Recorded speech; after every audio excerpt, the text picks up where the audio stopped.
Right, guys. Appreciate you guys joining in. Appreciate you guys listening. We're back for another space.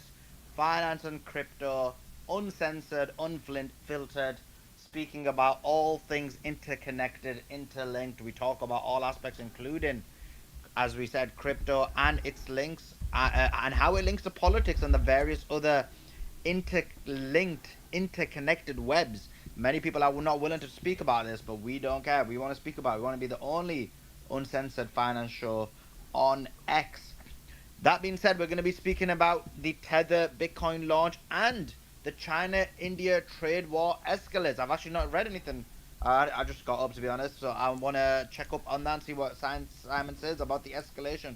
But that is major because, again, it impacts BRICS, it impacts US trade, it impacts a large number of things which are then interconnected, interlinked to politics. So we'll speak about all those things. I want to welcome Simon, who's going to lead the space for us. I appreciate you coming on, Simon. How are you? Okay, Suleiman. Just before we get started, I do have to say, we were discussing it in the politics space yesterday. The state of affairs in UK and US, I think it's almost a state of emergency. And I'm not saying that like fear mongering in order to, um, have all of these military operations, but like it is really really escalating in terms of the level of civil unrest that I believe is being engineered, and so I just want to put that message out before we jump into the financial side. What you're talking The about, just so people understand what you're speaking about, because Yeah. obviously we do have largely we probably have similar people coming, but I think there might be some slightly different people coming. But you're speaking about the civil unrest, what's happening in the UK and the US. The UK being this kind of religious slash race riots, in the US being this shooting that happened, and then again the civil unrest that's happening in the UK, the fact that Trump's taking over Washington, the tensions that are happening between various people, and the implementation of mass surveillance, right? So I'm guessing you're speaking about the fact that I mean, not I guess I know that somebody came out yesterday. What was it? Who was it again? Who basically said that they're going to be implementing, based on what happened yesterday, they're going to be implementing Project Gideon, which is the mass surveillance. And he basically said, I'm about to launch Gideon, America's first ever AI threat detection platform built for law enforcement. It scrapes the internet 24/7 using Israeli grade ontology. So I'm assuming you're speaking about that. And then in the UK as well, the tensions are happening, as we mentioned. Aim, in my view, and I think you agree as well, the aim is civil war between various people, and then you have because remember, people were applauding and promoting youngsters carrying knives now. That Scottish girl, people were applauding it. So what that does is that essentially gets you to a scenario where, I remember, there is a knife pandemic in the UK. What then happens is more people carry knives. This is what people on social media are encouraging. There'll be more stabbings. What that results in is they're going to say, we need to keep you guys safe, because everyone's going to be afraid to go out. Like, already I'm like, I'm not going to let my kids out, even though my kids are quite old, but no way am I going to let them get stabbed. And so you're left with a scenario where they'll tell the people, guess what, the only way we can combat this is mass surveillance. Contracts in the UK and the US, all of them are going to the same people, which is Palantir or Palantir linked. But I'm guessing you're speaking about that, Simon, if there's not add on to it, and then we'll jump into the conversation. Yeah, brilliant summary. And I listed previously a bunch of companies that profit from these types of operations, whether it be the private prison sector, whether it be those inflicting mass deportations, and they're all funded by the same group, whether it be Geo Group or Core Civic, Palantir, and obviously their largest shareholders are BlackRock and State Street and Vanguard. And so they all point back to the same control mechanism. And so if you're okay with manufactured violence to lead to mass civil unrest, in order to usher in a a problem reaction solution environment where, like, let's face it, they manufacture the problem, which is open borders. They then create the reaction, which is pushing out narratives around racial tensions, deciding the level of legal immigration versus illegal immigration. You can even control the level of violence based upon the immigration policy. And people think it's the politicians. They think it's, oh, right, Keir Starmer's doing this. Now, maybe Nigel Farage is going to fix that. Or maybe it was Rishi Sunak, or maybe it was Boris Johnson, or maybe it was Biden. But they all receive lobby money from the very same corporations, and the very same corporations that are creating the reactions that also control the media, and the various different lobby groups come up with the solution. And the solution is to legislate a surveillance state, and utilize your First Amendment to create an algorithm, and then utilize the Second Amendment, and a iteration of that in the UK, which is knife violence, and try and initiate an environment where Americans take out their guns. And everybody, the solution is going to be the exact operation, and those companies are profiting from it. So people are looking in their share price, and they're literally investing in the very same companies that are going to be doing probably the exact opposite of the direction you'd like your country to go. So following the money becomes really important. But what I just wanted to say is it is ratcheting up to peak hatred, peak racial tensions, peak misunderstanding, peak confusion. The social media algorithms are drawing content in your feed to make you hate who they need you to hate. And you can pick your narrative, whether it's you hate the Muslims, whether it's you hate the Jews, whether it's I'm standing up for the white people, and my country is being degraded. They will be feeding you the narrative to draw to make you feel a certain way, and they're leading to this crescendo of civil unrest. It's this is what the same companies have been doing in the Middle East, in Latin America, in all of these different war-trodden areas. Now they're just doing it in the West. If you haven't been studying the patterns of what they've been doing across Asia, these are the classic techniques. And now they're deciding, okay, we're a global corporation that's invested all across the world. Let's reset the world order, and let's just sacrifice Europe, and let's turn America into a mass surveillance state where we can host the most liquid capital market. But the American people don't matter. The European people don't matter.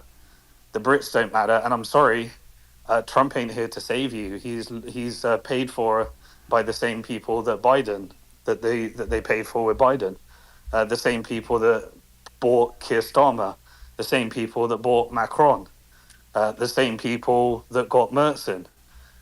If you don't believe that they engage in picking politicians and use the left and right divide, then you haven't really figured out what the world works, and it's just a complete distraction for you to be thinking if we just change a politician, then we'll change the agenda. No, the agenda's always been the same. You just get a different flavor. So Trump will be ratcheting up the mass deportations, the integration between the private military and the police, and the media will be Well, pushing out I narratives. don't even think he'll do that, Simon. I don't think he'll do the mass deportations. I think he'll speak about it, but the aim is always to have people frustrated about it, but never solve the issue. Sorry, Simon, to continue. You're exactly right, because if anyone's actually done the analysis, I've seen people say that the deportations were in fact slightly larger under Biden. I mean, Trump definitely shut the border. That's a fact. But that's because the agenda changed. You flood through open borders, and then you close, and then you create a narrative of mass deportations. But that's just the excuse, just like 9/11, in order to usher in exactly what was in the Big Beautiful Bill and the Genius Act. And that really, I just want to say that, but you got to be ultra careful of the information that you are inputting and understand why they are trying to manufacture that rage inside of you. And they're willing to do anything.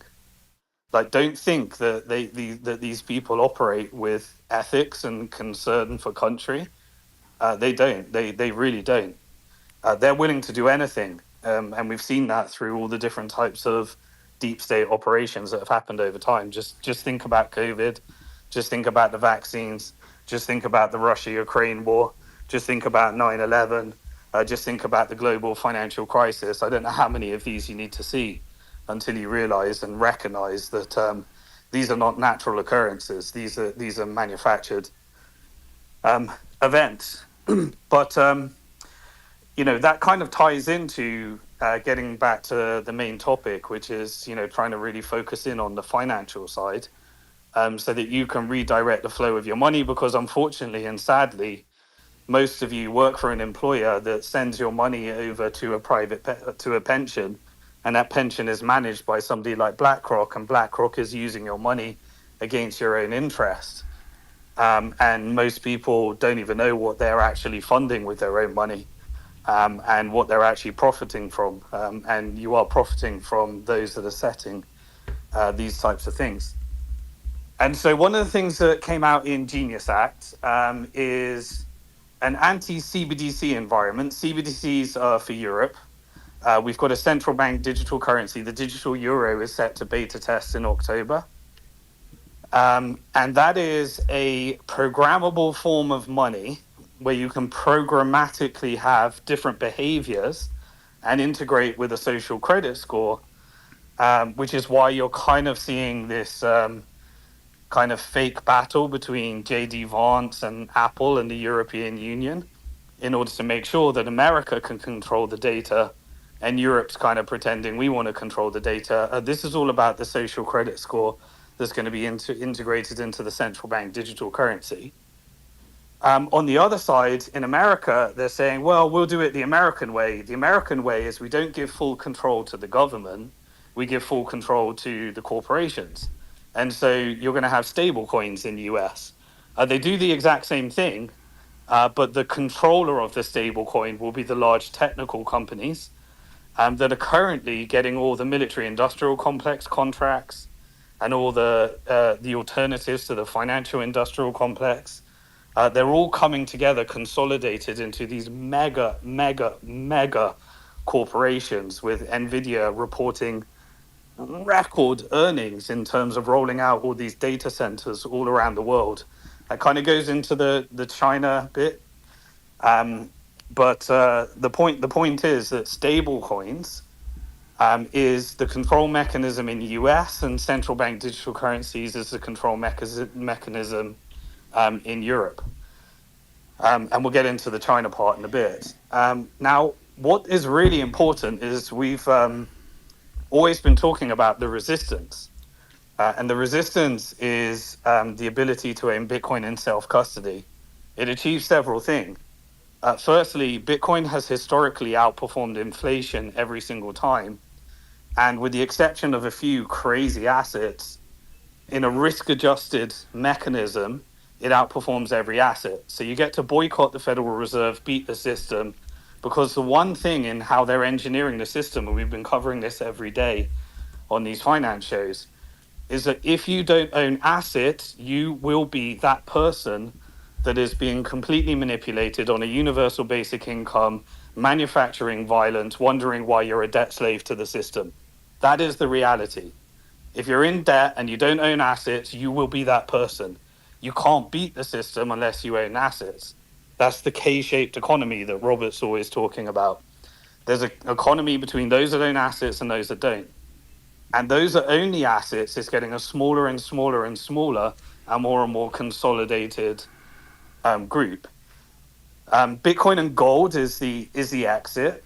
They're not aligned with any. They can't be controlled by any one corporation. You can only manipulate the price short term. We discussed that yesterday with some of the manipulations that happened last week with the Bitcoin price. But long term, it doesn't matter. Short term manipulation is not a problem. It's only what happens in the long term that matters, and it's that fixed supply and scarce assets that allows you to escape velocity of the system. The problem with gold is that most of you won't be able to hold it at scale in custody. You'll probably hold it with a custodian or via an ETF. And some people are doing that with BlackRock. In fact, about 17% of Bitcoin now is held with treasury companies, i.e., Wall Street partnering with a brand name like Jack Mallers or Adam Back or Michael Saylor and constructing a massive financialization and securitization complex that would eventually mean that you're not owning your Bitcoin, you're owning it through a company instead. And that company has voting rights, with BlackRock being the largest shareholder. And the rest of it is held in an ETF. And the largest consolidation is the Bitcoin ETF, is BlackRock. And so BlackRock is creating this neo Dutch East India, British East India company that is also providing all of the asset managers with their artificial intelligence data, the Treasury with the data that's using to manage its fiscal dominance, and the Federal Reserve with the technology that it utilizes in managing its monetary policy. And the Federal Reserve is owned by the banks, and the banks is owned by BlackRock. So you go all the way up, and you've got this BlackRock empire that is emerging. That's what controls our government. They don't care about us. And stablecoins is going to be a mechanism. So I'm talking about the Bitcoin resistance, which is not owning it through BlackRock, is how you boycott that system. Owning Bitcoin in itself is a boycott of the Federal Reserve. Then eventually, if you keep accumulating every single month and you do that for a plan of 5 to 10 years, every single person in the world that has done that, I can't promise it will happen in the future, I believe it will, has been in a position where they don't need to borrow from the bank anymore unless they choose to. In fact, these are the people that are buying their houses, not borrowing and taking on mortgages, because mortgages are unaffordable. If you get in the mortgage cycle at these prices, at these rates, you're going to be a debt slave forever. And so we talked yesterday, like Grant Cardone came up and shared his thoughts on the difference between mortgage and rent. And if you could invest the difference that you would have put in your mortgage in Bitcoin, the different impact it can have. And so making those decisions to become an early debt slave is how they get you in the system, locked into the system forever. So by owning Bitcoin and not borrowing against it, there is campaigns across all the Bitcoin conferences to make you borrow against your Bitcoin, put it in collateral, hold it with us. Cantor Fitzgerald will issue a loan. Cantor Fitzgerald is directly tied into the Federal Reserve System. If you look at Howard Lutnick, the creator of that company, a disgusting track record of being involved in many of these operations. Even Jeffrey Epstein's neighbor, put it that way. You don't get to and the fourth thing as well. So firstly, owning it, you get to boycott the Fed. Secondly, owning it in self-custody, you get to boycott the asset managers and BlackRock. Not borrowing against it means you get to boycott the banks and you don't engineer their system. And fourthly, directing the flow of your money, becoming conscious about your money. Are you supporting your local farmers, your local businesses, your local communities? Are you investing in decentralized systems that give more power or less power to this corporate sector? Direct the flow of your investments, direct the flow of your spending. Are you buying from genocidal regimes? I had some dates the other day. I realized I didn't even know it. I was buying my dates from Israel supporting genocide. Immediately, I figured out a new supplier and I ended up, supporting a different type of country. But the more conscious we can become with our investments and our money, we can actually impact the bottom line of these corporations. And by the way, they are way more important than your vote. Vote with your money has a massive impact. Voting for your politician just means that you're giving the people that buy the politicians more power and thinking that you have the power because you're changing the politician. The politician doesn't do shit. He doesn't work for you. He works for the lobby. All of them. They're liars. They're stealers. They're prostitutes. They're blackmailed. It doesn't even matter. You could come up with the best character, the person you love the most. They are not bigger than this system. They will be blackmailed. They will be bought off. They will be ransomed. Their job is to lie, steal, and cheat, and put a narrative that they're working for you when they're working for their lobby. If you haven't figured that one out yet, like that's why we direct the flow of money. Anyway, that's a bit of a tangent. I just wanted to go into the first story, and kind of just give an overview of the bigger thing because Yeah, it really is ratcheting up. yeah. Let's just before you do, Simon. Sorry, go to the first story. I just want everyone to do me a favor. If you can retweet, reshare the space. Anyone who quote tweets, I will retweet the quote tweet just to make sure that just you'll get engagement and then people are aware of this space as well. So if everyone can retweet and or quote tweet the story, and then sorry, the space, and then I'll retweet that as well. Appreciate it, guys. Sorry, back to you, Simon. So the main first story you wanted to speak about, right? Yeah, sorry about all of that, but Sully, we're kind of free flow a bit here because we've noticed that there's no real separation between finance and geopolitics, and it just makes understanding politics easier when you understand finance as well. So we just want to make sure that the purpose of these is actually direct action. Like you have a lot of influence with your money, and people are feeling like they don't they're out of control. And I'm seeing real across the UK, across the US. I'm seeing video after video of people that are saying, "What is the point?" Like depression, drug addiction, homelessness, debt enslavement, even chopping off their willies, becoming transsexuals, and killing people in schools and churches. Like it's really getting to that point. It is a pandemic. There is a knife pandemic in the UK. There is a pandemic in the US, and it's all finance related. Anyway, so the first story is so Tether, which is a stable coin, and we've discussed the concept of stablecoin as a control mechanism because it's programmable and it's issued by a private corporation. Tether was originally actually launched on Bitcoin, but the difference between Bitcoin and Tether is a digital dollar.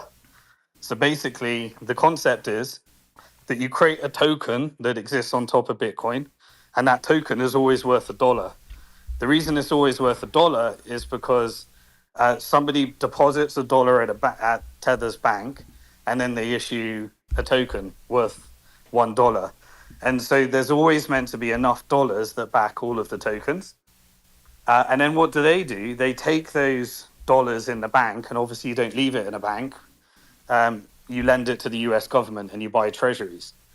The US government then pays interest and yield, and Tether as a company became more profitable than BlackRock and Citigroup just based upon the higher interest rates because the US government borrows all dollars into existence. Instead of issuing their own currency like Tether, they borrow it from either the Federal Reserve or the private commercial banks every time you take out a mortgage. But every dollar in the world is backed by a debt. And so through this mechanism, we've got this $260 billion market. And the Genius Act was, hold on, if we can get stable coins everywhere, we can build out the surveillance state, and we can find a new market for our debt. And we can take down the Fed, which is why Trump is looking for a majority seat position in the Federal Reserve right now. I can wrap it in a MAGA narrative. I'm taking down the state. We're taking down the Federal Reserve. The dollar weakens because you're losing dollar, independence, which means that the government is becoming bigger rather than the private banks. Both of those are problematic. Neither of them are the solution. The dollar is still debt. You're just saying, let's have the government have more control.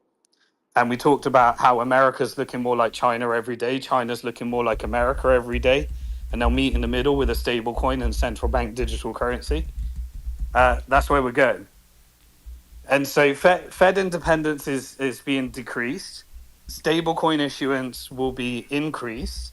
And the Genius Act gave clauses to the banks that hold money at the Fed to be able to issue yield, while anyone that's not a bank won't be able to issue yield.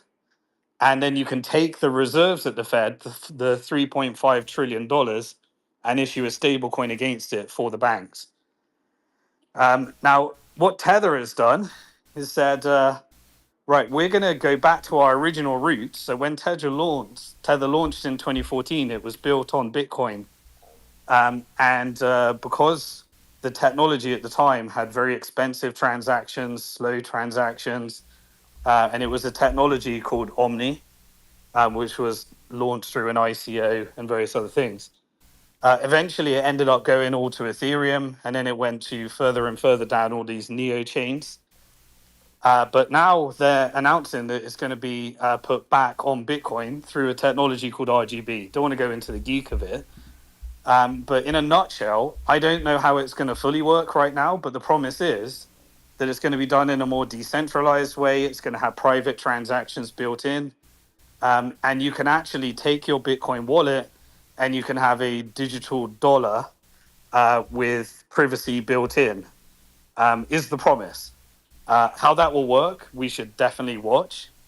But it's everyone within their Bitcoin will be able to pair it up with some tether. And so you can imagine you have your spending money in dollars, so you don't take currency risk if your goods are priced in dollars. All around the country, because of this agenda for the state, for the surveillance state, the payment system will probably transition to QR codes. And once you've got QR code penetration all around the country, you'll have a choice to spend your stable coins or spend your Bitcoin. And obviously, you want to be saving in Bitcoin, but spending your stable coins and limiting your dollar exposure is kind of separating spending and saving. If there is one thing that I think people get wrong, they combine spending, saving, and investing in one bucket. These are completely different things. Spending is the money you need to meet a certain time period of your expenses based upon the regularity of your income. If you've got regular income, you can have a lower amount of spending money because you've got a stable income. If you've got an irregular income, then you need more fiat currency. That fiat currency held at a bank is not yours. It belongs to the bank. They promise to repay you through an IOU, and you're subject to the credit risk of that bank. And then you have a government guarantee on top of it. That's your spending money. You can do that through stable coins as well because it's fully reserved rather than that debt-based model. But it's still backed by debt. They haven't reformed money. They've just reshifted who has the power, and now the technocrats are getting all of the power. That's all that changes. It doesn't make American currency or fiat currency sustainable. It just changes who profits from it. It's still a debt-based Ponzi scheme. That's why you limit the amount you have in spending and you save in hard money. I think Bitcoin's the best way to do that for all the reasons that I gave at the beginning. And then you don't make bad investment decisions because when you price everything in Bitcoin, you realize there's only a few assets that have outperformed Bitcoin. And sometimes it's other altcoins and shit coins. Sometimes it's something like Nvidia. But you have to ask yourself, risk adjusted, was it worth me investing my savings in order to outperform Bitcoin? And you'll say, well, maybe it's worth doing it with 10%. I'll put 10% in ICO, shitcoin, meme coins, in the whatever you want to do. I don't do any of that. But separating your spending money, your saving money, and your investing money, because they all do different things. They're not the same thing. Your spending money is to meet your expenses. Your savings is to outperform the weakening, all assets essentially, and your investing is to outperform your savings. And when you're trying to outperform Bitcoin, you don't tend to make many investments. You maybe do it for diversification reasons or some other reason. I can't give generic financial advice because everybody needs to do it. But anyway, the story is that now there may be, and we'll keep watching this story, a mechanism for having your stable coin for your spending money in the same wallet as your Bitcoin in self custody, with being able to spend it in a private way, so that you can resist against some of the surveillance. It's not perfect. That's why we limit the amount that we hold in stable coins and maximize the amount that we hold outside the system through something like Bitcoin. But this is a really nice step forward that Tether may be coming back to Bitcoin, may be done in a more decentralized way, and may be done in a private way that you can combine with your Bitcoin. So I'll keep watching this story and make sure that people understand like the risks and benefits and the layers and levels of decentralization versus centralization that happens here. Okay, sorry I spoke so long, silly. I hope that covers the first story. I don't know if anyone else wants to jump in. Gary, did you want to say anything? I know we got Simon, who are the founders of Tether, and what's their relationship with Tron, if any? So the founders of Tether are a bunch of Italian guys and a Dutch guy, JL, Giancarlo, and later an Italian called Paolo joined. I know them because I did the bailout for them in 2016 when 120,000 Bitcoin that make up part of the US Bitcoin Strategic Reserve. They got hacked for 120,000 Bitcoin from some Ukrainian Zio. And we ended up issuing shares to everybody, and I became a shareholder in Bitfinex. They're a partner with Tether, got the same management team. In terms of their relationship to Tron, I think Justin Sun was a customer. I personally don't have anything good to say about Justin Sun. I think he's running. This is just me, my opinion. He launched his own stable coin. And he bought a couple of exchanges, one of the largest exchanges in China, Huobi, and one of the exchanges that was crypto to crypto really early in the day, Poloniex. And I think he managed to buy his way out of being taken down, as it were, because he invested in World Liberty Financial, Trump's project. But I think he's still an SBF type of character that hasn't unearthed some of the frauds, the alleged frauds. That's just my opinion. And the only relationship is that Tether is issued on multiple blockchains. And so one of the blockchains is Tron. That's a competing blockchain. And Tron was looking for a use case. And when you have a blockchain that nobody's using, your fees are very cheap. And so Tron became one of the company partners, like FTX was at one point, where you can issue digital dollars through your company. And then the condition was you have to put them on the Tron blockchain. And then anybody that wanted to send a stable coin could send it via the Tron blockchain, which is cheaper, faster, because it's more centralized.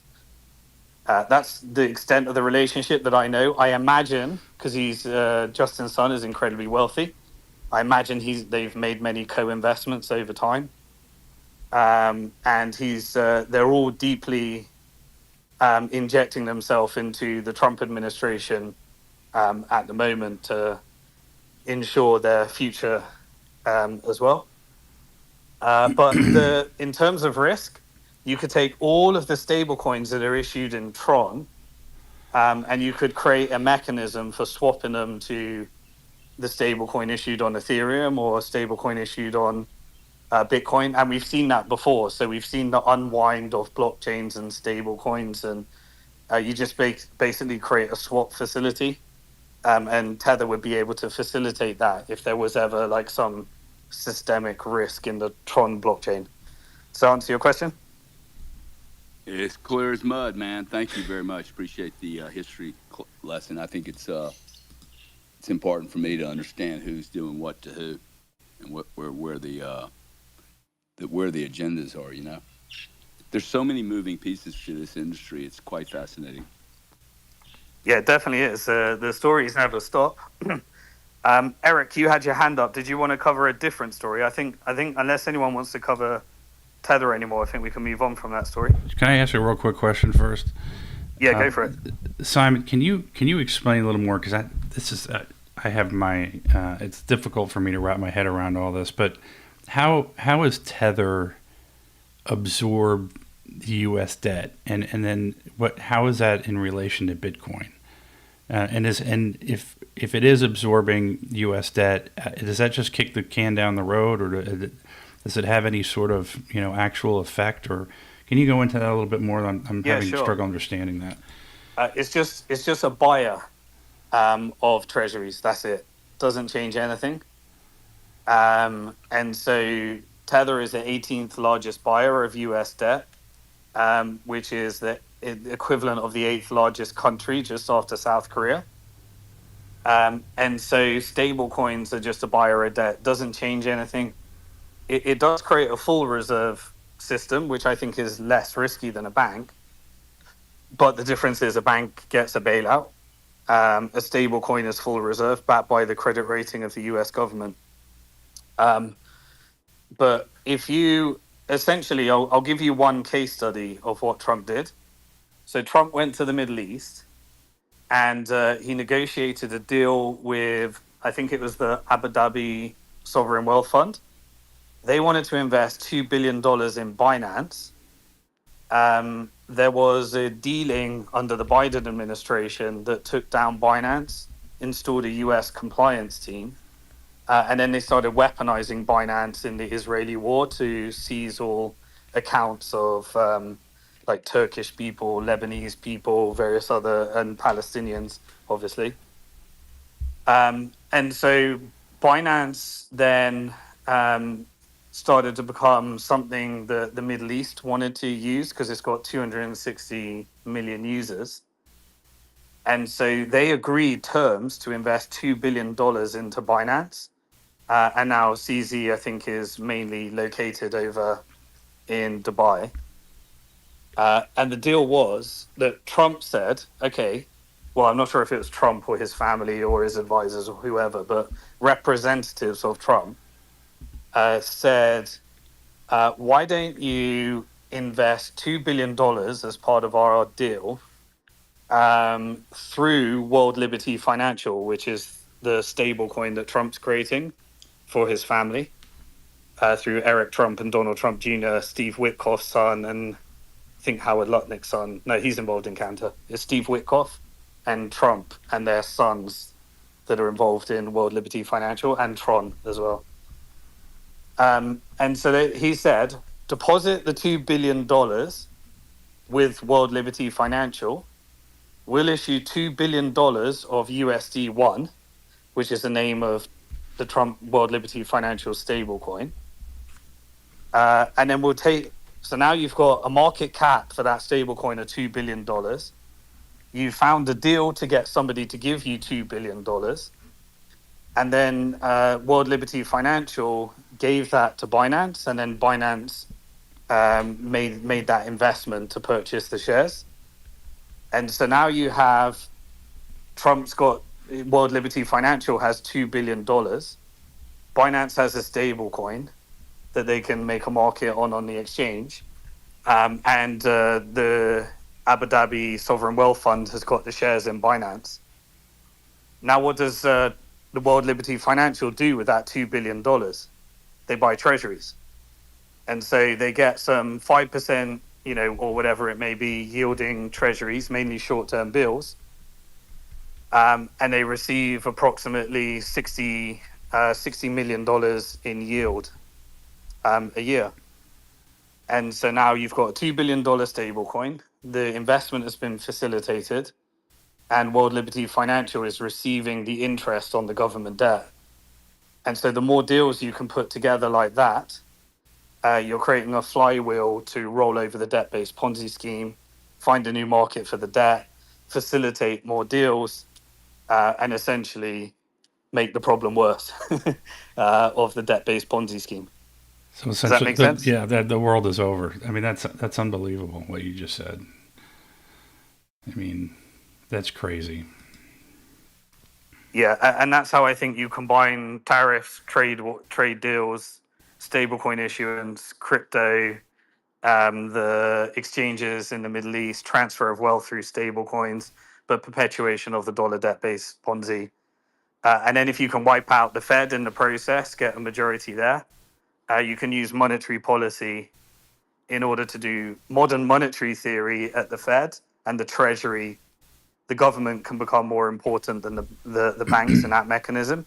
And if you can do it through stable coins, you transfer all power over to the technocrats, the Elon Musks, the Peter Thiels, the World Liberty Financial, the stablecoin issuers, essentially. It's I'm not sure. I'm not saying it's going to succeed, but it looks like a plan that's being experimented with.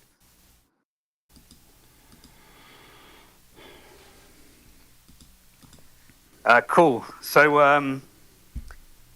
I think we covered quite a lot of ground. Eric, did you want to jump in and pivot to another story? Just like the Nvidia stuff that I was talking about in the previous space, because you know, constitutionally in the United States, it's illegal. You cannot impose any export tariff or tax. But Trump has still managed to convince Jensen Huang to give 15% of his sales to China, to the US government. I don't know what the legality shenanigans is going to try to do or maneuvers, but I'm still perplexed about that. I don't know if it will actually go through or get challenged in court because Jensen doesn't want to challenge it. So is anybody else like a shareholder can do that? I'm not too sure about that. Maybe Suleiman if he's a lawyer, can enlighten us on that. And the other thing I wanted to say is when you said when you Why guys don't you were introducing, describe the story, Eric, a little bit, because people might not be aware. So fill in. yeah. Yeah, help us understand what's happening with Nvidia, why So that's what's happening important is to the US-China trade war, semiconductor chips, and then what the government is doing to get a slice of the action. okay. So essentially, what happened a while ago, if we go back, I think 2018 or 19, Trump had decided to start a war with China with the famous Huawei. Remember, he had wanted to completely ban Huawei and all that, and Huawei took a beating. And now they're And back for in those who full don't know, force. Huawei is a tech giant phone, like equivalent of Apple in China, would you say? Exactly, exactly. The equivalent of Apple in China. And he took a really hard beating at that time, but they came because he banned the export of chips to Huawei. Yeah. And then he did it for the whole, Biden extended that for a whole series of Nvidia chips specifically to China. And then Trump is continuing on that. Yeah. And Jensen Huang was complaining that, like, look, I used to have 95% of the AI chips market in China. Now I only have 50%. And it is much better for the US to have at least the hardware come from the US than that the Chinese use it.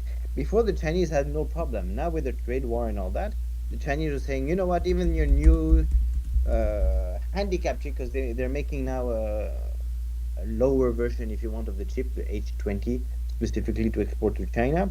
Now the Chinese are like, huh, now we don't really trust you. Did you put a back door? And they're trying to use that also as a negotiation tool in their, because they have a big trade war going on, yeah, a lot of tariffs that they have to negotiate. So it's a back and forth between the administrations. And Trump decided all of a sudden that he wants tariffs so badly. Tariffs usually are on things that you import, but this one is for export, yeah?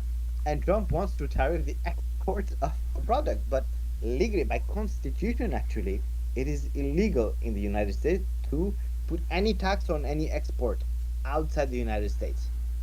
And so I don't know what legality they're trying to use, but now there's an agreement between Nvidia and AMD and the Trump administration that they will give 15% of the proceeds or the revenue of the Chinese chip, whatever they send to China, to the administration. Now, I don't know. They're talking about it. They said it.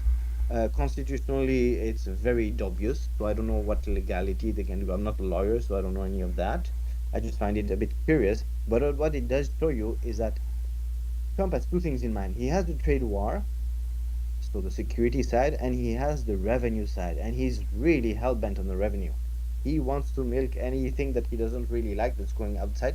He wants revenues. He wants taxes. Because if you look at it, most of his tariffs are around 15%, sometimes 19%, sometimes 10%.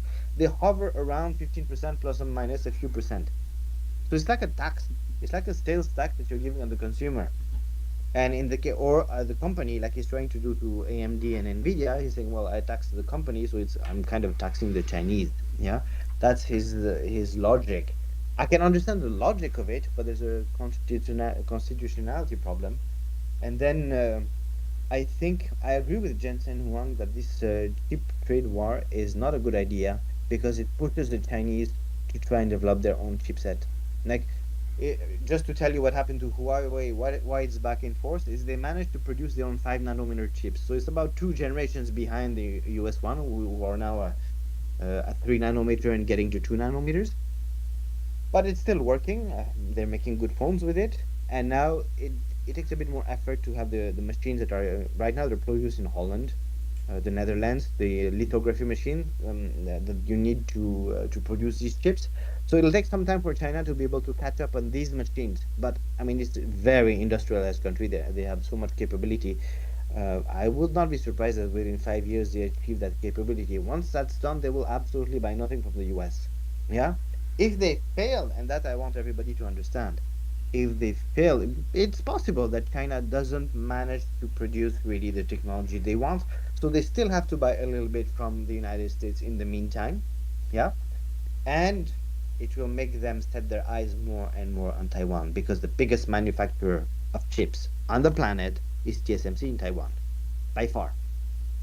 And China, everybody knows that they have their eyes on Taiwan. They consider it one country.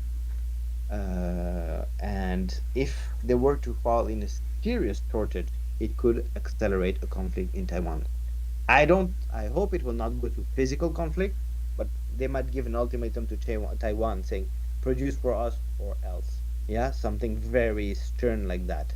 And I don't think, I mean, a lot of Taiwanese will say, no, no, we refuse. But ultimately, when everybody saw Ukraine, I don't think anybody in Taiwan wants another Ukraine. Even in China, it's not in their interest. So it could be a very, very delicate geopolitical development there if China doesn't manage to produce within a reasonable time frame good enough chips for them to do their AI. As Jensen Huang was saying, they have 50% of the AI developers are in China.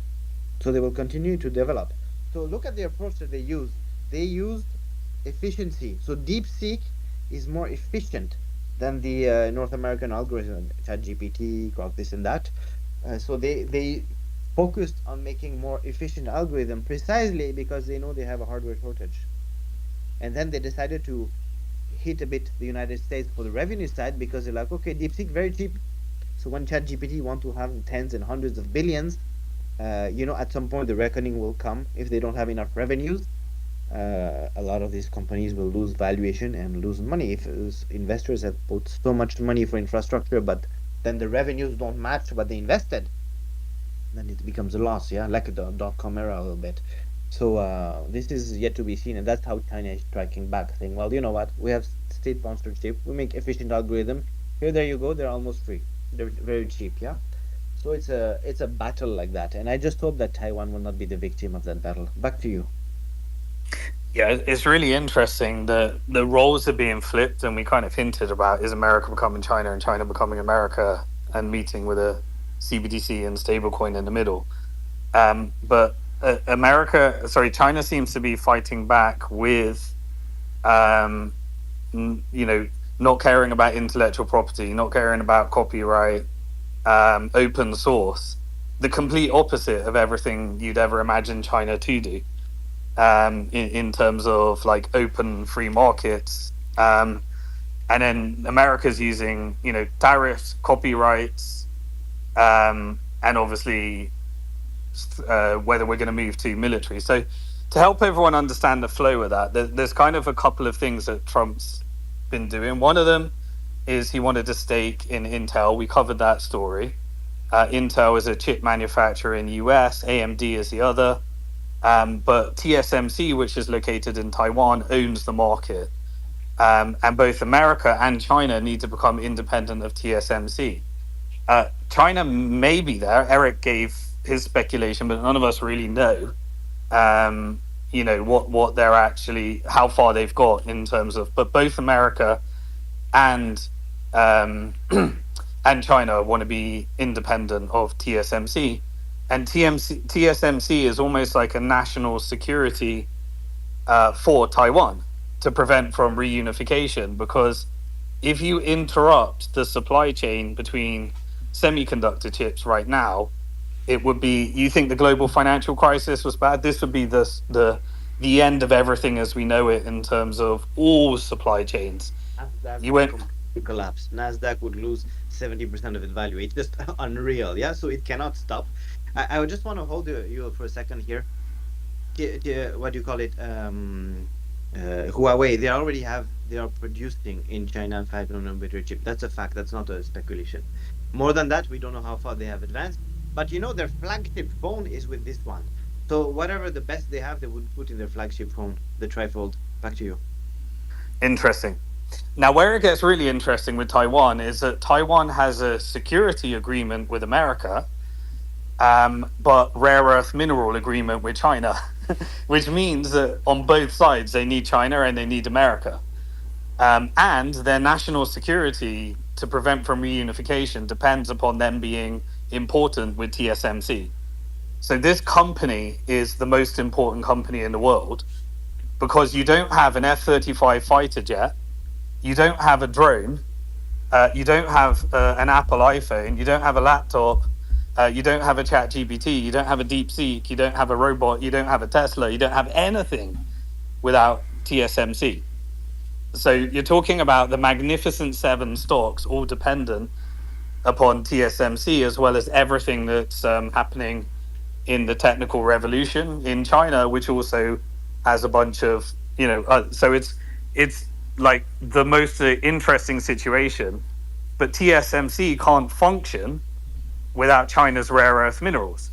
So historically, the IMF used to colonize Africa and the Middle East for its energy, for its needing energy and its rare earth minerals.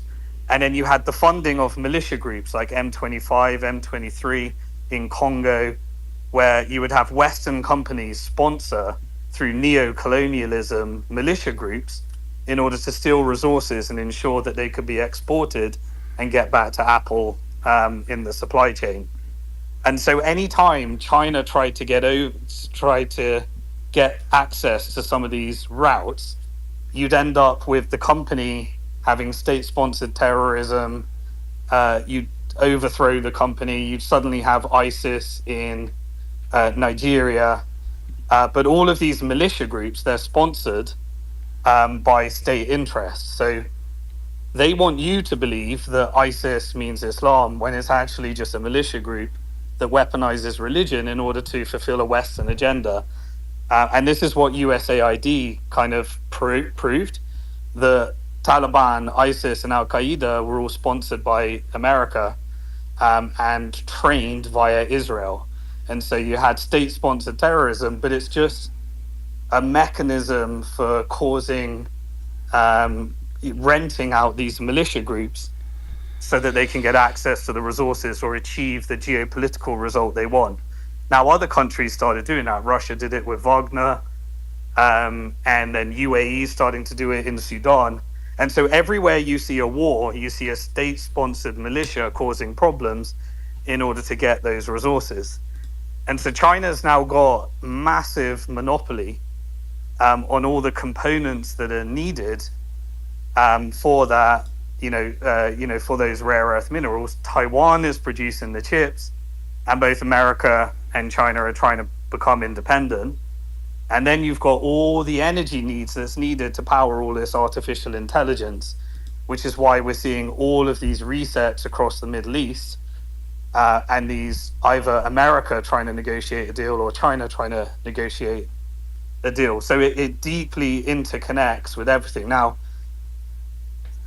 they'll tell you they're negotiating peace, but what they're actually doing is America is negotiating for BlackRock and their portfolio, and China is negotiating for its state interests because no company is bigger than the state. And then you have Russia and other players involved, and then the energy players with Saudi, Middle East, Qatar, and then Iran are resistant. So if you look around every single conflict, it's nothing to do with religion, which is why it takes us right back to the beginning. They're just weaponizing religion in order to make you feel a certain way so that they can justify the crimes against humanity that are being committed in order to get those resources. And that's like kind of the connection between these finance and geopolitical, which I'm sure people knew, but it's very hard to put the whole piece together. But yeah, so in terms of the latest, so Trump said we're going to take a stake in Intel. So they're trying to revive a company, Intel, which has just been an absolute dog, let Nvidia run the market.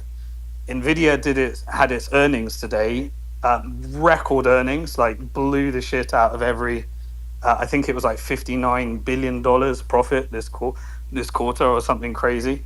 They're a $4.4 trillion market cap, largest company in America, maybe the world.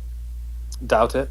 But the rest of their revenue target needs to come from selling chips to China. And so Trump said, as part of the trade negotiation, that now NVIDIA and AMD can export chips to China, and there would be an exemption from those tariffs.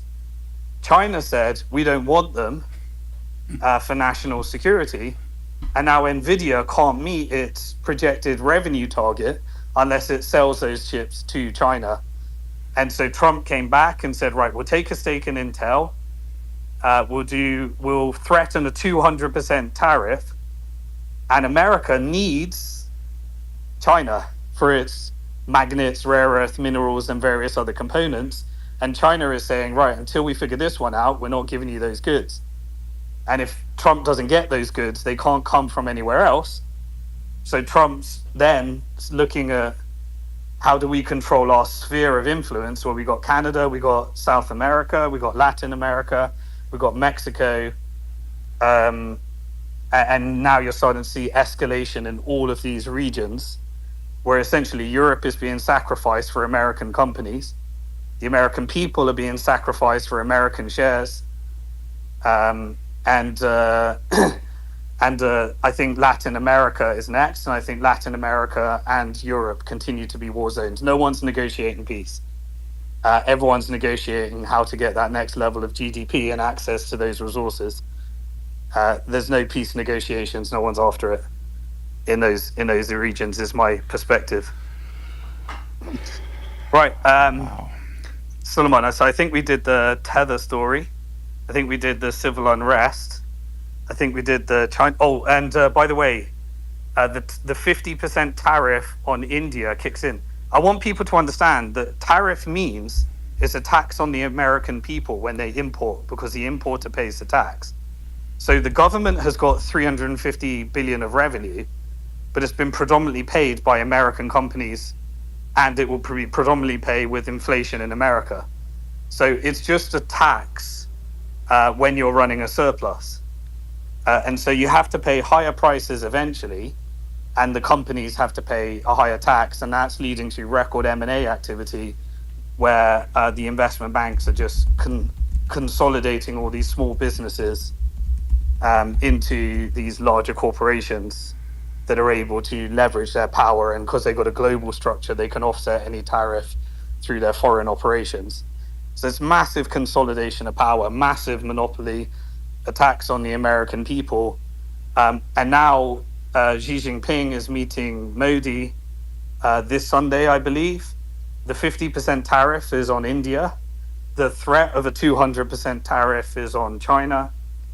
And if India continues to import from Russia and do that oil arbitrage that Anis helps us understand a bit in more detail, then they're getting this higher tariff. So basically, BRICS have been completely pulled together, and obviously they're aligning with Iran in order to get leverage over Israel. And so that whole corridor is escalating. Simon, it's just some breaking news, and I do want to talk about the tariffs, because obviously, I've got a slightly different opinion to you. I actually think tariffs are actually a benefit to the American people. But just the quick breaking news is this. So apparently the US revises Q2 GDP growth up to 3.3%, which makes it the best quarter since Q3 2023. So the GDP growth has been revised to 3.3%. That was the breaking news. But in terms of tariffs, look, I do think that tariffs are a good thing, because I know you're saying that the consumer has to pay, although I don't think the entirety of the extra charge goes. Consumer and company. Yeah, exactly. And I don't think the entirety of the charge goes to the consumer is the main part, because the company, that's a separate point. And in reality, what if the goal of tariffs is to ensure that goods are produced within the host nation, then the overarching financial benefit becomes unparalleled. Because in reality, okay, so just like if you take something basic like a phone, yeah, you can pay for a phone that's produced in China for $1,000, but then you've got no American workers, you've got no manufacturing that happens in, and I'm talking at a very basic level. Obviously, you could talk at the complexities about certain components or whatever it may be, but then you don't have anything coming. Let's take America's example. So you don't have any workers from the United States of America. That means that people are then relying on state support. That means people are jobless. There's a huge amount of income or impact that happens where the state ends up paying out a huge amount of money, which and when the state's paying out, it's paying out from the money of the American people. And so in the end, even though you paid for a phone $1,000 from China, the amount of money that's spent on the individual, and then the amount of tax a person's paying towards that individual, ends up being, let's say it's an extra $500. But then you could produce that Apple iPhone as an example, let's say for $1,300 or $1,400 in America anyway. And so my point there is that actually, if tariffs are done properly, and it does end up causing manufacturing to go back to the host nation, I actually think that's a good thing, because it brings money, it brings jobs back to the American worker, the working class, and I think that's beneficial. Now, it's a very basic way of explaining it. Obviously, we can go into complexities and the details of it for sure, but I just wanted the listeners to understand my thought process, that you can easily obviously get a cheaper product, but if you look at the long term impact it has through jobs, through manufacturing industry, through tourism, there's just so many negative impacts by outsourcing to another country, that the cost of an iPhone being $1,000 rather than $1,500, actually the cost for the American, based on a wide range of monetary aspects, is much more than the $500 if it was produced in the United States of America. Yeah, so the rationale is completely right, and we'll bring Robert in here as well, because I think he aligns with your perspective, and we'll get a different voice in. So the rationale is right, but I don't believe that America is sovereign or controlled by the Trump administration. I believe it's controlled by a group of companies and corporations that are using tariffs as a mechanism, and I don't think the jobs come back to America. If they do, great. I mean, America will be it's going to be in charge of the collective West. It's a regional power. I don't think it's global hegemon anymore. And it gets to have a nationalist goal. And I think if the government were in charge, then I think it would just focus on American people, execute that, weaken the dollar, allow the stock market to correct, allow real estate to correct, go through a monetary reform, and focus on its people. I just think it's controlled by a global agenda, and those they will just be robots and AI taking all those jobs. The government will get bigger. There'll be and it will reconfigure itself into a regional power. But I think it would just be vassalized into these multinational corporations further and further and further. And that's what I think the end result will be. Now, I think what Robert might say is that there needs to be a series of actions that follow up from this tariff policy. And maybe he disagrees. So, Robert, do you want to chime into the debate? Yeah, so we look, tariffs on their own is not going to really, it'll help to incentivize some reshoring, but the problem is we've let the currency issues get so bad that a 20% tariff is not going to overcome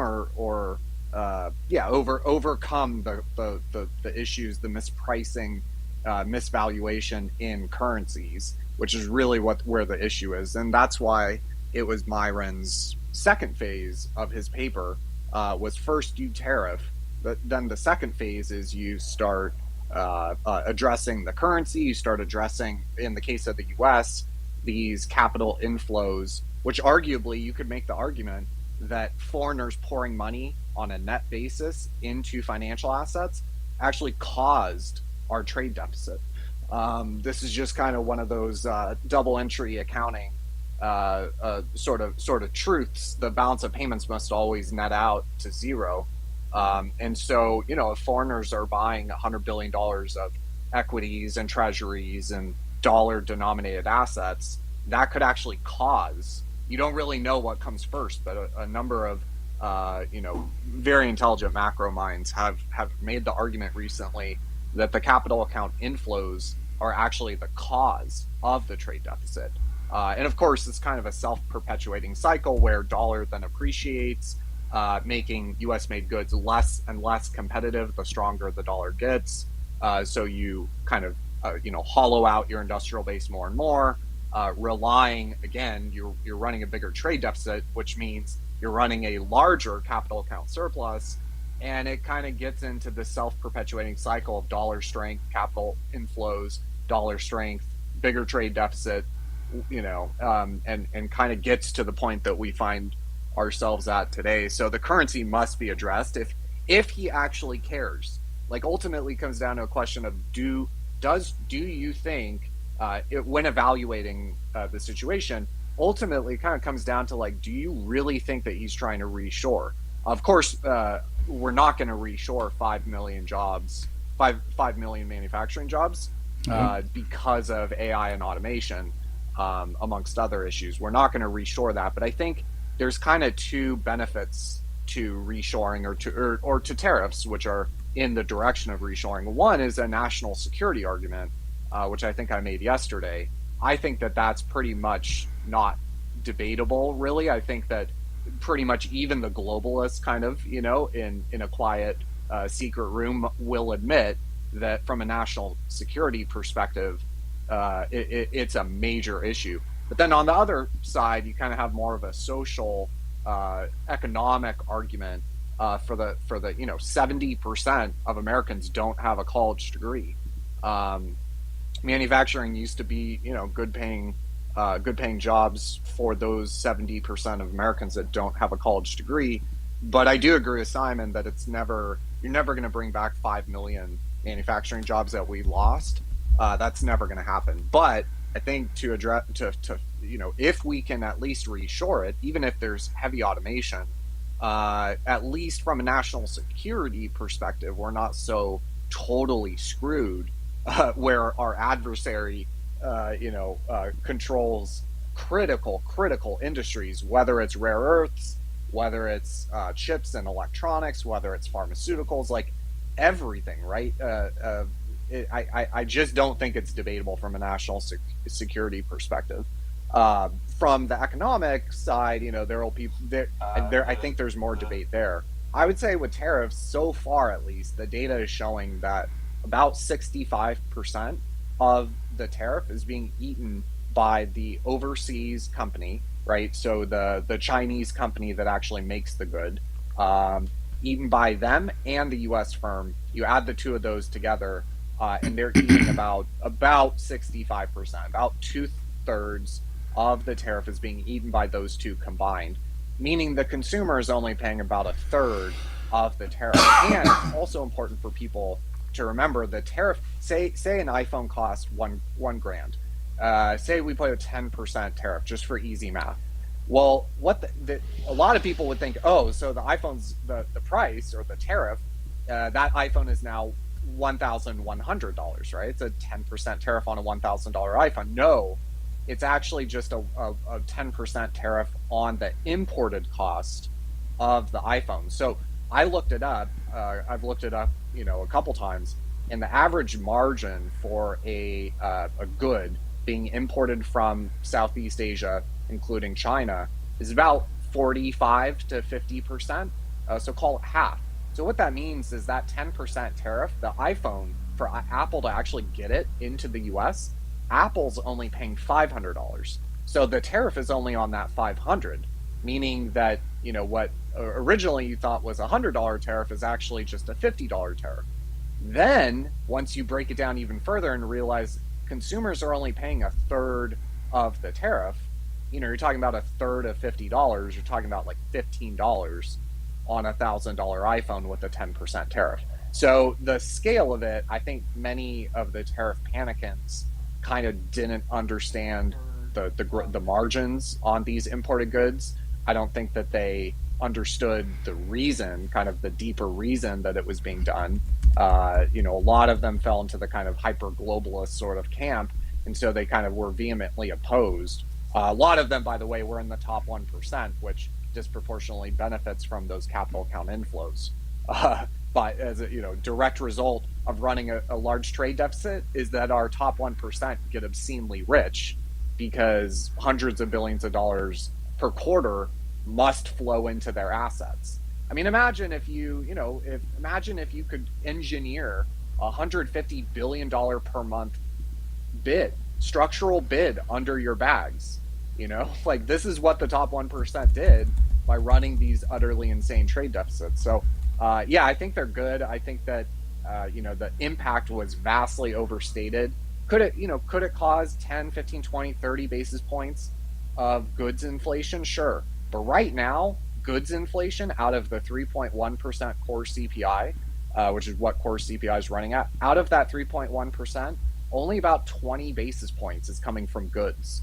The vast majority of the inflation we see today is coming from services, which is a totally separate conversation about immigration policy and some of those things, which I also, support higher American wages. So, I think that they're not nearly as destructive as people made them out to be. They're not nearly as inflationary as people made them out to be, even with a weaker dollar, because of the kind of math behind it.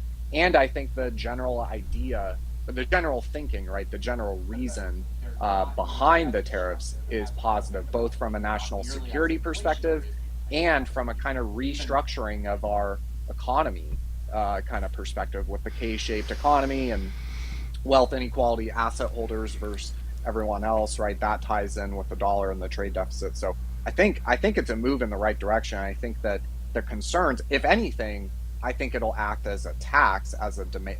I think we'll see more demand destruction.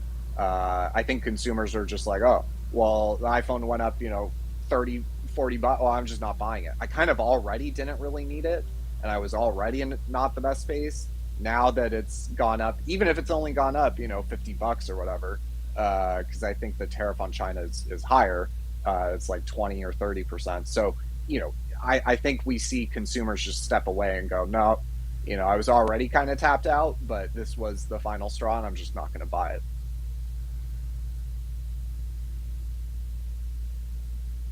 Yeah, so I totally agree. It's the right direction. I think it's more a recognition that it's going to be difficult, and there's no alternative. But I do think it needs to be followed by a monetary reform. I don't think you can solve this problem with tax reform. I think you agree with that, right, Robert?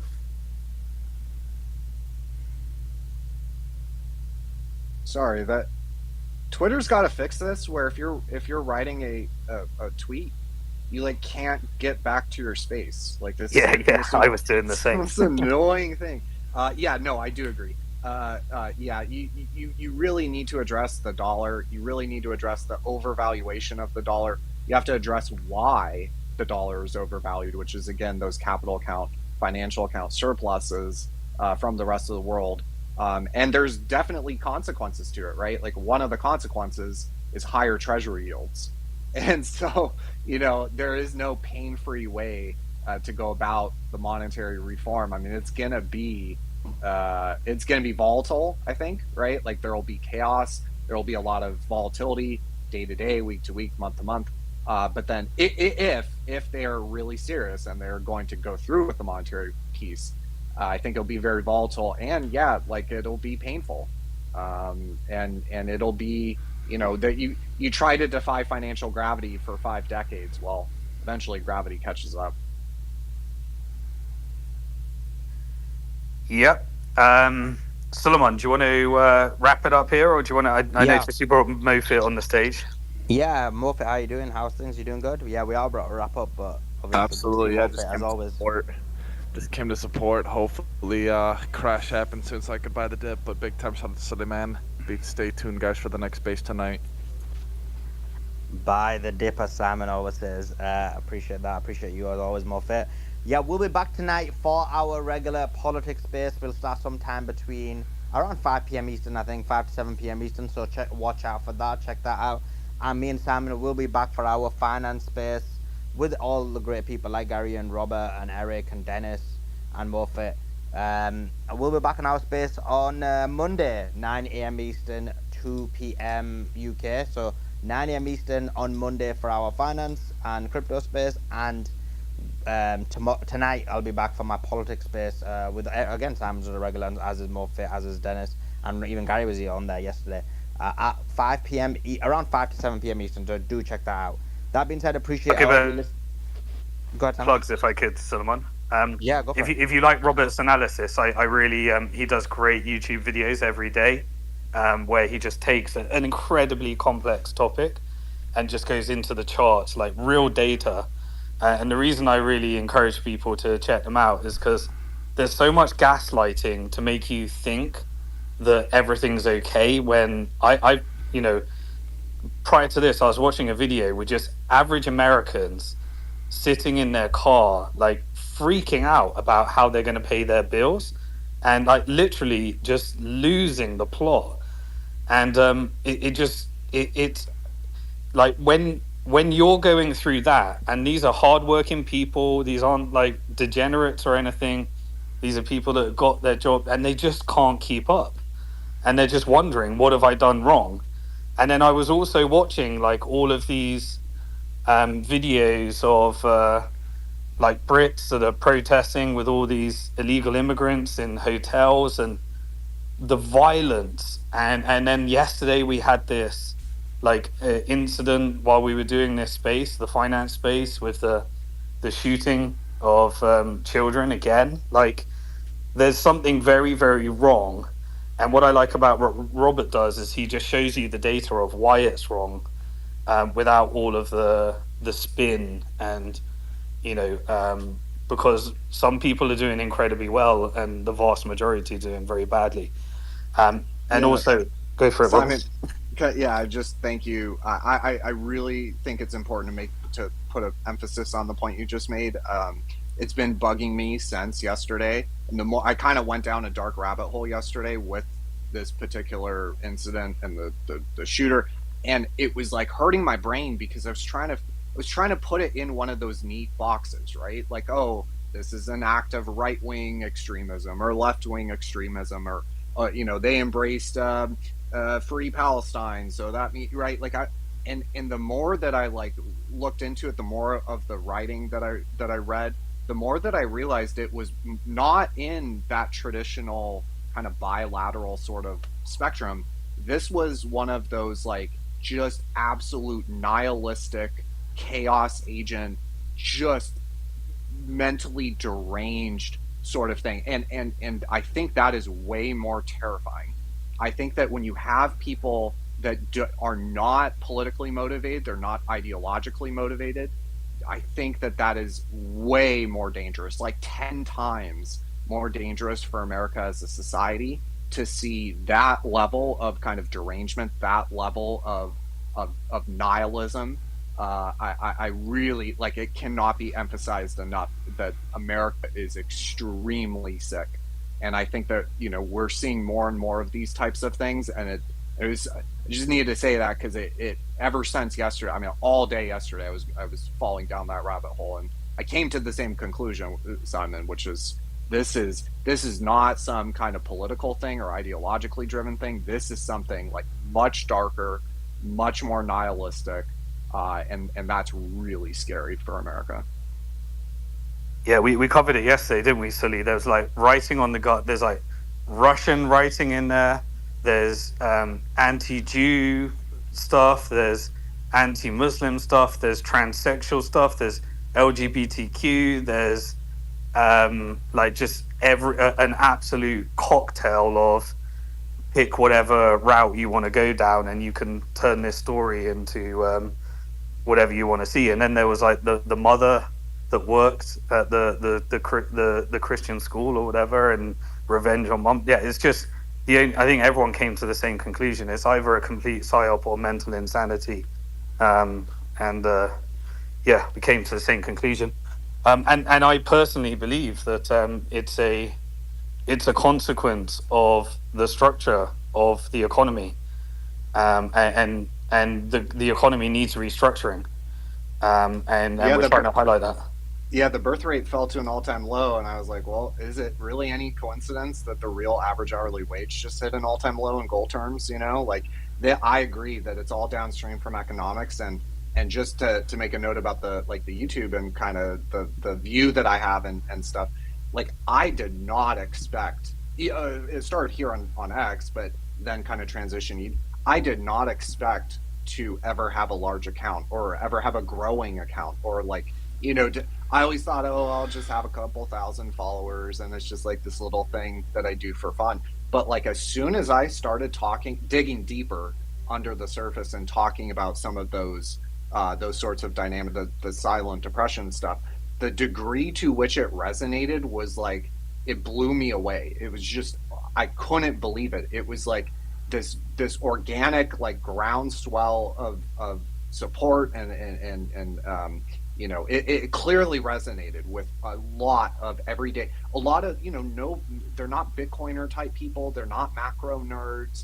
Like they're not, in markets. They're none of that. They're just like literally average people that stumbled across, the channel and like the amount of comments that I get from these kind of just normal everyday people. They're like, you are like, it's such a breath of fresh air. Like I felt like something was wrong. I just couldn't put my finger on it. I couldn't, the economists on TV are telling me, oh, GDP is great, the economy is great, everything's great, and so I think that there's really like, at least from on a personal level, the degree to which it resonated kind of told me, okay, like I'm not crazy, the data is not wrong. People are feeling depressed and disillusioned, especially when you talk about like young men. I think young men are really in a bad spot. Yeah, thanks. I also want to do a plug for Suleiman. We're trying to get him to finish his book. He's going to be doing a book on October the 7th. The reality behind it is so important to contrast what you're told on the TV versus what the factual evidence actually shows. And then once you understand October the 7th and you remember how you feel about it, what you were told about it versus what actually happened, I think it's really insightful, because you'll never see these events the same way again once you realize the sheer degree of dishonesty, and how much like a story can completely change the world and leads to mass crimes against humanity, based upon a narrative that's not actually based upon facts. So Suleiman was really taking all those claims like 40 beheaded babies and various other things on just after October the 7th, and really just busting down those myths, and those stories held to this day, and they're still being used in order to commit crimes against humanity, and they're not based upon any type of fact. And so Suleiman's gonna write a book on it, and also I did the laughing emoji there because Ryan Dawson messages me like every asking me how many pages I've done. So I've got like feels like I've got a supervisor on it now as well. But sorry, Simon, do continue. yeah, community pressure to get it done. I think it's a hugely important topic. Amen. And also, if like when we do these political spaces, we want to continue to be able to do this, and Suleiman puts a lot of time in these things, and so he puts up a super chat QR code. He doesn't like to promote it, but we want to make sure that Suleiman's able to continue doing this work, and he doesn't need to sell out to any agenda or sponsorship or go down a different direction. And the way to achieve that is for everyone to just kind of chip in and make sure that you can continue to do this work without having to subscribe to someone else's agenda. On Fridays I do a weekly show, Bitcoin Hard Talk, just really focused on solutions, problems, alternative views on Bitcoin macro and geopolitics as well. I was watching your show the last 2 weeks, Simon. They were fire. It was really good, and your background's fire as well. Oh yeah, yeah. It's yeah. So I really just want to focus on. There are so many problems right now, and just understanding the problems is a full time job. And once you can understand the problems, you can then diagnose the solutions. And actually, that's where we need to get to. And I just think we're moving to an environment of where you can't trust companies, you can't trust the media, you can't trust the government. Like we can't even trust each other, but we still have to rely upon each other, and just kind of crowdsource this effort. Because I'm sorry to say, I cannot sugarcoat this. I think we're in really rough times, and I think there's really rough times ahead, and I think we need to get through it all together. And this community that we're building, you have to have your own local communities because you're in the real world. But we also need to congregate around these online communities. And often, we ask ourselves, what the hell are we doing? We got other things to do.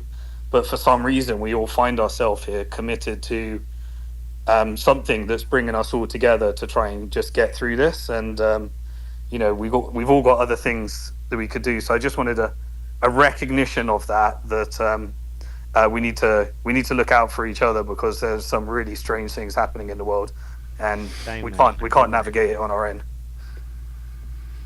I put on the nest a news. You say things are going bad? Look at what I put on the nest. The French finance minister is saying that France may need an IMF bailout. That's how bad things have become. Yeah, Yeah, I Okay, read Robert. something similar about UK as well. Sorry, do continue. yeah, both. Suleiman, both UK. And I looked at UK a month ago or so, and it looked pretty bad. It's looking worse by the day in the UK. But France is really like looking to be in bad shape. You look at their yield curve, and long end rates are starting to get kind of out of control. And you always want to look at rates relative to each other, to relative to a currency. Right, you want to kind of try to zoom out and get the bigger picture, because again, rates can go up on higher nominal growth, or they can go up for a number of reasons. So you want to look at rates relative. Both the UK 30-year yield and the French 30-year yield relative to Italy, who, by the way, had a full-blown debt crisis during PIGS. Both the French and the UK 30-year yield is now high. The spread is higher than it was back then when Italy was going through a full-blown debt crisis. So yeah, the bond market for both France and the UK is signaling really, really significant issues, especially when you look further out on the yield curve. It is really starting to scream a warning. And I did see there was a rating agency a couple days ago, I want to say like 2 days ago maybe, that put out a report saying that they expect not only an IMF bailout, but a dissolution or the government to dissolve in France, and I guess a new election would be called for. But yeah, it looks Wow, that's arguably crazy. objectively really bad for the UK and for France. Yeah, I think we should explore this on Monday in a lot more detail because I think it's an important point because people don't realize the importance and the ramifications of this. So 9 a.m. on Monday, we'll be back for the finance show and we'll go into detail about what it means for the UK, France, with the IMF bailout and the impact it has on the global market as well in the US. But just want to thank every single person who contributed to the space. As I said, we'll be back tonight for our politics space between 5 to 7 p.m. Eastern. Do check that out. That being said, appreciate you guys joining in. I appreciate you guys listening. And for sure, we will see you next time.